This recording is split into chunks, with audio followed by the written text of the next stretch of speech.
Samahan niyo po ako tuklasin kung gaano to kaganda ang Graslas River Sea sa Chakong. So tara na, titignan natin kung maayos ba ito. Tingnan niyo naman, lalakas ng agos, kaya kailangan natin mag-iingat kung tayo pupunta din eh. Talaga kaming mga pamilya nagpunta din eh. At para kami lumublob at sobrang banas kami taga Padre Garcia pa po. Sobrang kahit tara namin ay dito na kami nagpunta. At maganda nga daw din eh, maganda nga naman talaga.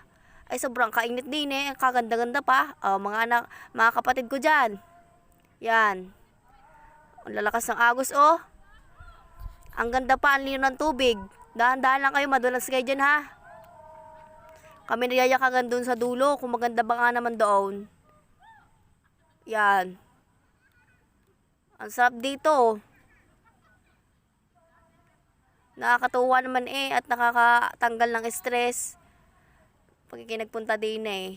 Ako'y aalalayan mo na re. Say salamat. Ako'y nilalayan mo. Baka ako'y madulas. Yan. Ang ganda-ganda talaga dito. Tatawid na kami dun sa kabila at kami nakapag-picture na kanina.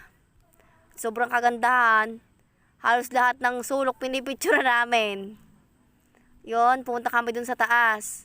Dun sa pinakadulo, maganda daw doon. Kaya, tara na, titingnan natin kung gaano kaganda to.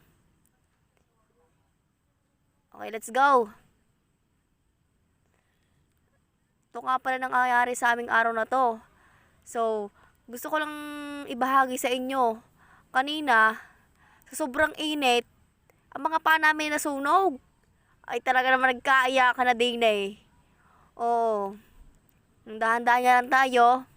Hintayin nyo lang guys at mga tatakbo. Are, yung isang bata ka rin, tumakbo pa nga at naiyak. At sobrang kainit nga. Yun! Tumakbo na. Yan. Yun, tumakbo na din. Sobrang kainit ng lupa yung takbuhan ng mga kasama ko din. Ako iniwanan ah. Ay talaga naman mga kasama kong are. Yun. Kami ay pumunta doon. Ang ganda pala doon oh. Kaso malalim laang. Yun.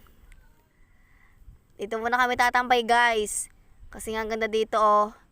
Ay saglit na takloban ang kamay ko. Yan, papakita ko sa inyo kung gaano kalawak din eh. Yan, ang ganda ng tubig. Hindi, ano siya, malinaw. Yan, doon kami sa may kubo. Yan. Punta kami din eh at para kami lang tao din eh.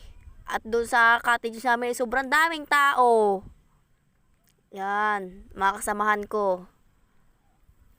Yan ako eh. Shout out sa mga kasama ko dyan. Ang ganda dito guys oh.